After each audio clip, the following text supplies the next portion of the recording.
Assalamualaikum teman-teman semua. Halo, apa kabar? Kalian semua pasti bosan kan di rumah aja dan kerjanya cuma rebahan doang. Nah, daripada kalian cuma rebahan, mending kalian simak yuk video kali ini. Karena di video ini, aku dan teman-teman aku bakal ngejelasin tentang hukum Islam. Lumayan kan? Sambil rebahan kan bisa dapat ilmu deh. Nah, ngomong-ngomong, apa sih hukum Islam itu? Simak yuk jawaban dari teman aku. Saya sendiri akan membahas tentang pengertian hukum Islam. Hukum Islam berasal dari bahasa Arab, yaitu al-fiqh al-islami atau al-syariah al-islami. Secara etimologi, syariah berarti jalan menuju ke tempat mata air atau tempat yang dilalui oleh air. Secara terminologi, syariah berarti seperangkat norma ilahi yang mengatur tentang hubungan manusia dengan Tuhannya, manusia dengan sesama manusia, dan manusia dengan lingkungannya. Secara etimologi, fiqh berarti kepahaman, pengertian, dan ilmu pengetahuan. Sedangkan secara terminologi, fiqh ini berarti hukum-hukum syariat yang bersifat praktis atau alamiah dan dalil-dalil yang terperinci. Ada 5 yang membedakan antara syariah dan fiqh. 1. Syariah ini bersumber langsung dari Allah Subhanahu wa taala, sedangkan fiqh ini bersumber dari manusia. Yang kedua, syariat ini kebenarnya bersifat mutlak, sedangkan fiqh ini kebenarnya bersifat relatif. Yang ketiga, syariat ini hanya ada satu, sedangkan fiqh ini ada bermacam-macam. Yang keempat, syariat ini bersifat tetap atau tidak berubah-ubah, sedangkan fiqh ini dapat berubah-ubah sesuai dengan perkembangan pemikiran akal manusia. Yang kelima, syariat ini jangkauannya luas, cangkupannya sangat luas, sedangkan fiqh ini cangkupannya sempit. Nah, dari penjelasan saya di atas dapat disimpulkan bahwa pengertian hukum Islam adalah peraturan yang berasal dari wahyu Allah Subhanahu wa taala dan sunnah Rasul tentang tingkah laku mukhalaf yang diyakini dan diakui mengikat bagi setiap pemeluk agama Islam. Hukum Islam ini disebut juga syariat atau hukum Allah Subhanahu wa taala, yaitu hukum atau undang-undang yang ditentukan oleh Allah Subhanahu wa taala sebagaimana yang ditetapkan oleh Al-Qur'an dan hadis. Syariat Islam disebut juga hukum atau aturan Islam yang mengatur tentang seluruh sendi kehidupan manusia, baik itu muslim maupun yang non-muslim. Wah, penjelasannya lengkap banget ya. Nah, selanjutnya kita akan bahas tentang pembagian dari hukum Islam. Materi selanjutnya yaitu adalah pembagian hukum Islam. Ulama usul fikih membagi hukum Islam ini menjadi 2 bagian. Yang pertama adalah hukum taklifi dan yang kedua adalah hukum wadi. Dari kedua pembagian tersebut akan dijelaskan penjelasan sebagai berikut. Yang pertama adalah hukum taklifi. Hukum taklifi adalah tuntutan dari Allah Subhanahu wa taala yang berkaitan dengan perintah untuk melakukan sesuatu perbuatan ataupun untuk meninggalkannya. Di dalam hukum taklifi ini dibagi menjadi 5 macam. Yang pertama adalah al-ijab. Al-ijab adalah tuntutan yang pasti dari syariah untuk dilakukan. Dan apabila tidak dilakukan, maka si pelaku akan mendapatkan hukuman atau dosa. Yang kedua adalah an-nat. An-nat yaitu tuntutan dari syariah untuk melakukan suatu perbuatan, tetapi ini bersifat tidak pasti, sehingga kalaupun tidak dilakukan, maka si pelaku tidak akan mendapatkan dosa. Yang ketiga adalah al-ibahah. Al-ibahah merupakan firman dari Allah Subhanahu wa taala yang mengandung pilihan untuk melakukan ataupun meninggalkan suatu perbuatan. Yang keempat adalah al-qorohah. Al-qorohah yaitu tuntutan untuk tidak melakukan suatu perbuatan, tetapi tuntutan ini tidak diungkapkan melalui kata-kata yang pasti, sehingga inilah yang menyebabkan tuntutan ini disebut sebagai al-qorohah. Jadi ini adalah anjuran untuk tidak melakukan suatu perbuatan, tetapi Apabila tetap dilakukan, maka si pelaku tidak akan mendapatkan dosa. Yang terakhir atau yang kelima adalah at-tahrim. At-tahrim ini merupakan tuntutan untuk tidak melakukan suatu perbuatan, dan tuntutan ini bersifat pasti, sehingga tuntutan ini wajib dipenuhi. Dan apabila seseorang tetap ingin melakukannya, maka pelaku tersebut akan diberikan dosa. Sedangkan menurut ulama fikih, perbuatan mukallaf atau orang-orang yang dibebani hukum adalah orang-orang yang sudah balik ataupun berakal sehat. Itu jika ditinjau dari syariat atau hukum Islam, maka dibagi menjadi 5 macam, yaitu yang pertama adalah fardu atau wajib. Fardu atau wajib yaitu adalah perbuatan yang apabila dilakukan, maka si pelaku akan mendapatkan pahala. Sedangkan sebaliknya, apabila tidak dilakukan ataupun ditinggalkan, maka si pelaku akan mendapatkan dosa atau dianggap berbuat dosa. Kalau ditinjau dari siapa orang yang melakukannya, fardu ini dibagi menjadi 2, yaitu yang pertama adalah fardu ain dan yang kedua adalah fardu kifayah. Fardu ain ini adalah perbuatan yang diwajibkan untuk dilakukan semua mukallaf. Contohnya adalah sholat 5 waktu. Sedangkan fardu kifayah adalah perbuatan yang hanya diwajibkan untuk salah seorang dari anggota masyarakat. Misalnya, salah seorang masyarakat sudah melakukannya, maka masyarakat yang lain tidak diwajibkan lagi untuk melakukan ini. Tetapi sebaliknya, apabila fardu ini tidak dilakukan oleh salah seorang pun dari anggota masyarakat, maka seluruh anggota masyarakat dianggap berbuat dosa. Contohnya adalah memandikan, mengkafani, menyolati, memakamkan jenazah, membuat masjid, dan rumah sakit. Yang kedua adalah sunnah. Sunnah yaitu perbuatan yang apabila dilakukan maka si pelaku akan mendapatkan pahala. Sedangkan apabila tidak dilakukan maka si pelaku tidak akan mendapatkan dosa. Sunnah ini dibagi menjadi 2, yang pertama sunnah ain dan yang kedua sunnah kifayah. Sunnah ain yaitu perbuatan yang dianjurkan untuk dilakukan setiap individu. Contohnya adalah sholat sunnah rawatib. Sedangkan sunnah kifayah yaitu adalah perbuatan yang dianjurkan untuk dilakukan oleh salah seorang atau beberapa orang dari masyarakat. Contohnya adalah mendoakan setiap muslim dan muslimah yang memberi salam. Yang ketiga adalah haram. Haram adalah perbuatan yang apabila dilakukan maka pelakunya akan mendapatkan dosa. Sedangkan sebaliknya, apabila ditinggalkan, maka si pelaku akan mendapatkan pahala. Contohnya adalah berzina, mencuri, dan membunuh. Yang keempat adalah makruh. Makruh adalah perbuatan yang apabila dilakukan, maka si pelaku tidak mendapat dosa. Tetapi apabila ditinggalkan, maka si pelaku akan mendapatkan pahala. Contohnya adalah memakan makanan yang berbau menyengat seperti jengkol. Yang kelima adalah mubah. Mubah yaitu merupakan perbuatan yang boleh dikerjakan dan boleh pula tidak dikerjakan. Contohnya adalah memilih pakaian untuk penutup aurat. Hukum yang kedua yaitu hukum wadi. Hukum wadi adalah perintah Allah Subhanahu wa Ta'ala yang mengandung pengertian bahwa terjadinya sesuatu merupakan sebab, syarat, dan penghalang bagi adanya suatu hukum. Ulama ushul fikih mengatakan bahwa hukum wadi ini terbagi menjadi 3 macam, yaitu yang pertama adalah sebab. Sebab yaitu sifat nyata dan dapat diukur yang dijelaskan dalam Al-Quran dan hadis bahwa keberadaannya menjadi sebab tidak adanya suatu hukum. Misalnya, tergelincirnya matahari menjadikan diwajibkannya sholat zuhur. Artinya, apabila matahari belum tergelincir, maka sholat zuhur belum diwajibkan. Yang kedua itu adalah syarat.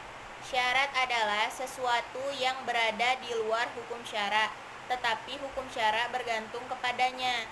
Apabila syarat tidak ada, maka hukum pun tidak ada. Contohnya adalah genap 1 tahun atau haul itu menjadi syarat wajib untuk zakat harta perniagaan. Tetapi apabila tidak genap 1 tahun atau tidak ada haul, maka zakat harta perniagaan itu tidak diwajibkan. Yang terakhir itu adalah mani atau penghalang. Mani atau penghalang adalah sesuatu yang menyebabkan tidak adanya suatu hukum atau tidak terjadinya suatu hukum. Contohnya adalah terdapat najis di baju orang yang hendak sholat, maka itu akan membatalkan sholat orang tersebut atau penghalang bagi sahnya sholat. Next, kita bakal ngasih tahu apa sih tujuan hukum Islam. Yuk simak videonya. Materi selanjutnya yaitu tujuan dan fungsi hukum Islam. Tujuan hukum Islam terbagi menjadi 2, yaitu tujuan umum dan tujuan khusus. Tujuan umum hukum Islam yaitu untuk merealisasikan kemaslahatan bagi manusia dalam kehidupan ini, baik dengan mendapatkan manfaat bagi mereka maupun dengan menolak bahaya dari diri mereka sendiri. Pernyataan tersebut dikuatkan oleh sebuah dalil Al-Quran yang terdapat pada surah Al-Anbiya ayat 107 yang artinya, "Dan tiada diutus kamu melainkan untuk menjadi rahmat bagi semesta alam." Nah, yang kedua yaitu tujuan khusus. Tujuan khusus ini yaitu Allah menyuruh atau memerintahkan manusia untuk beribadah kepadanya karena ada tujuan-tujuan tertentu. Kita ambil 3 contoh. Yang pertama yaitu sholat. Sholat itu mencegah perbuatan keji dan mungkar sebagaimana yang telah dijelaskan dalam Quran surah Al-Ankabut ayat 45. Kemudian contoh yang kedua yaitu puasa. Puasa itu untuk menjadikan orang bertakwa sebagaimana yang dijelaskan dalam Quran surah Al-Baqarah ayat 183. Yang ketiga yaitu zakat. Zakat bertujuan untuk menyucikan harta sebagaimana yang dijelaskan dalam Quran surah At-Taubah ayat 103. Kemudian yaitu jenis-jenis kemaslahatan atau manfaat atau fungsi dari hukum Islam ini secara umum terbagi menjadi 3. Yang pertama yaitu maslahat daruriyah, yang kedua maslahat hajiyah, dan yang ketiga maslahat tahsiniyah. Yang pertama yaitu maslahat daruriyah. Maslahat daruriyah ini berhubungan dengan kebutuhan pokok manusia dan mendesak, di mana seluruh kehidupan bergantung padanya, baik kehidupan duniawi maupun kehidupan beragama. Apabila maslahat ini tidak terpenuhi, maka keteraturan hidup manusia akan terganggu dan juga akan menimbulkan kerusuhan dan kerusakan.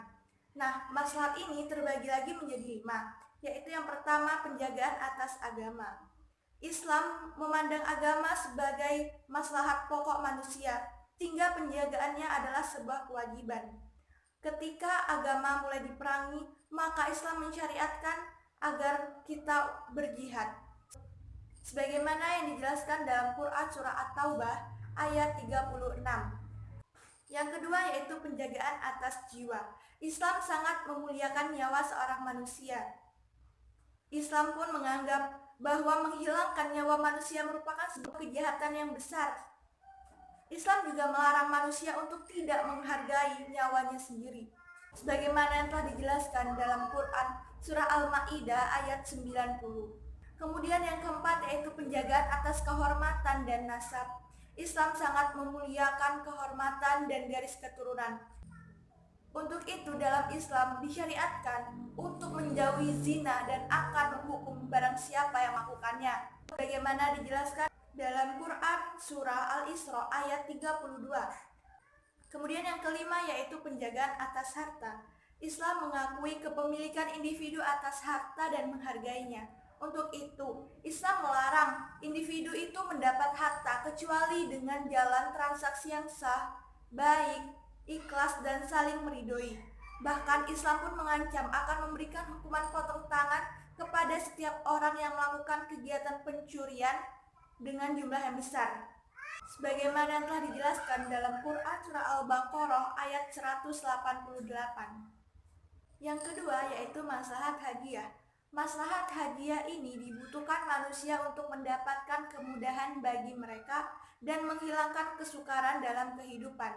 Apabila maslahat ini tidak terpenuhi, maka kehidupan tidak akan terganggu, tapi kehidupan mereka akan sangat sulit dan sukar.